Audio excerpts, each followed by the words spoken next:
Welcome to this explainer. Right now, you probably trust your eyes, your ears, and your sense of touch completely. You likely think you're experiencing the world exactly as it happens, right? Well, buckle up because today we're going to systematically dismantle your everyday assumptions about reality using some hard biological facts from neuroscience. We're looking at a concept I like to call the architect of the eternal yesterday. Let's take a journey together through some incredibly fascinating source material that suggests the way we interact with the universe is, well, fundamentally an illusion. You have never experienced reality in real time. I know, it sounds absolutely impossible, kind of like a wild sci-fi concept, doesn't it? But according to neuroscientists, this is just a biological fact.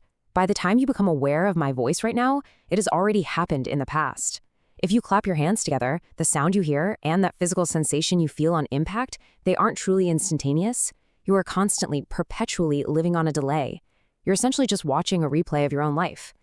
Which naturally leads us to a deeply unsettling question. Are you ever truly in the present? If your entire conscious experience is essentially a delayed broadcast, where does now actually exist?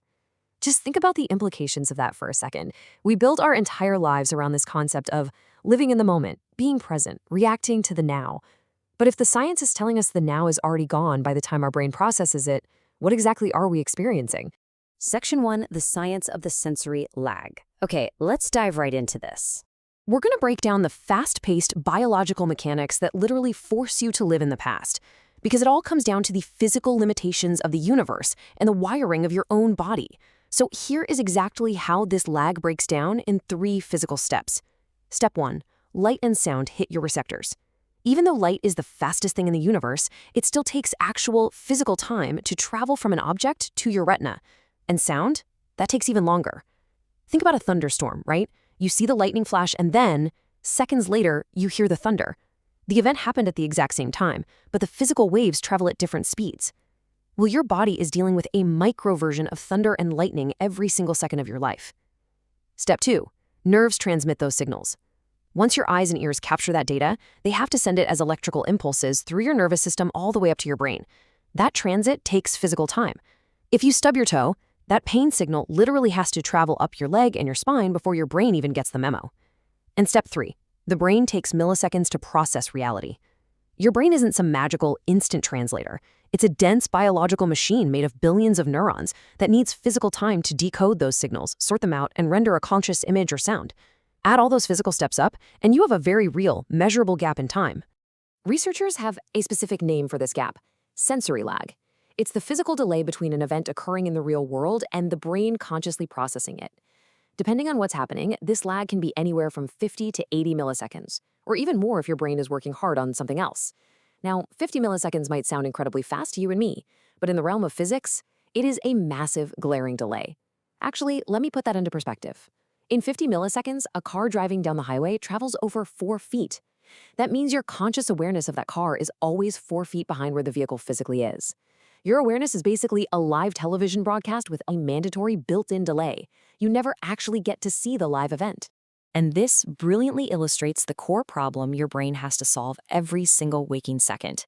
Actual reality is just a chaotic stream of delayed, fragmented sensory data coming at you at totally different speeds. Visuals arrive at one speed, audio at another, touch at another. Honestly, it's a mess. But what you actually experience, your consciousness, is a smooth, continuous, predicted illusion. If you had to experience the raw, fragmented data of reality, the world would literally look and sound like a badly dubbed movie, where the audio and video are entirely out of sync. So how does your brain turn that raw chaos into the seamless masterpiece of human perception? Section 2, the brain's prediction engine. To solve this massive biological problem of the sensory lag, the brain has to pull off a spectacular magic trick so you never notice you're out of sync with reality. It relies on predictive processing. This is an internal simulation that constantly anticipates the future to compensate for sensory lag. Let me give you a real-world example to make this concrete. Imagine a professional baseball player standing at home plate. The pitcher throws a fastball at nearly 100 miles an hour. If the batter's vision is delayed by 80 milliseconds and he tries to swing at the ball exactly where he literally sees it, the ball would already be in the catcher's mitt. He'd miss completely.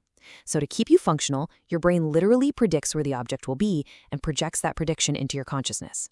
The batter is swinging at a ghost, a highly educated guess generated by his own brain. Your brain is quite literally guessing the future to keep your consciousness from falling behind. Inside what we can call the brain's very own editing room, several miraculous things are happening all at once to keep this illusion totally foolproof. First, it predicts motion before it happens, exactly like that baseball example. It's calculating trajectories and speeds in the dark and feeding you the predicted result. Second, it fills in missing sensory information. Did you know you literally have a physical blind spot in your vision where the optic nerve connects to your eye? You never see a black hole floating in your vision because your brain just paints over it with a guess of what should be there based on the background. Third, it stitches perception into a seamless flow. It artificially holds on to visual data just long enough for the slower auditory data to catch up, syncing up sound and sight perfectly. And lastly, it edits time itself to hide the lag.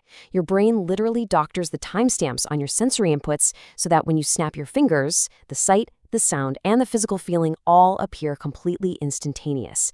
It is literally a post-production studio running 24/7 inside your skull. Section 3, the illusion of now. Let's get a little philosophical. So, if your brain is editing the timeline, predicting the future, and hiding the raw data from you, we have to shift abruptly from cold, hard neuroscience into some deeply unsettling philosophical territory. Let's move to Libet and see how this builds with one of the most famous and frankly controversial studies in neuroscience, the Libet experiments. Conducted by Benjamin Libet back in the 1980s, the setup was incredibly simple but completely revolutionary. Libet hooked participants up to an EEG machine to measure their brain activity. He placed them in front of a specialized, fast-moving clock and gave them one simple instruction: flick your wrist whenever you feel the urge to do so, and just note exactly where the dot on the clock was when you made the conscious decision to move. Step 1, unconscious neural processing begins. Step 2, the brain initiates the decision. The EEG monitors picked up a buildup of electrical activity called the readiness potential, which basically showed the brain was preparing to move the wrist. But here is the massive shocker that totally upended neuroscience. Step 3, conscious awareness of the decision occurs after the brain has already started the action. The participants noted their conscious decision to move about 200 milliseconds before the actual movement, but their brains had started firing a full 300 milliseconds before that conscious realization. Decisions happen before awareness. So the crucial point here is this: before you consciously decide to flick your wrist, your brain has already fired the signals to do it. Your conscious mind is literally the last one to know what your body is about to do.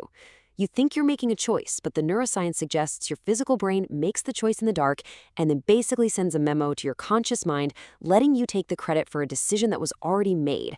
Crazy, right? Which brings us to a really profound question. What does free will even mean if decisions happen before you're aware of them? I want to let that existential weight really sink in for a moment. We base our entire societal structure, our morality, our personal identities on the idea that we are the conscious authors of our actions. But if the actual timeline of reality is that the brain decides, the action begins, and then you become consciously aware of the decision, where is your free will? Are you actually the author of your choices, or are you just a passive passenger watching a movie of a life that your brain is directing milliseconds ahead of you? And it gets even deeper when we zoom out and look at the big picture. Are you reacting to the world, or just to a simulation created by your brain? If your sensory inputs are inherently delayed, and your brain is constantly predicting the future to cover up that lag, and your physical decisions are made before you're even aware of them, are you ever directly interacting with reality? The desk you touch, the voice you hear, the screen you're looking at? None of it is raw reality. You are completely, hopelessly trapped inside a highly advanced, predictive virtual reality constructed entirely by your own neural pathways. Consciousness is only the brain's best guess of what already happened. The now that you feel so deeply, that present moment you try so incredibly hard to live in, it simply doesn't exist the way you think it does. It is a brilliant, beautiful, and admittedly slightly terrifying biological reconstruction.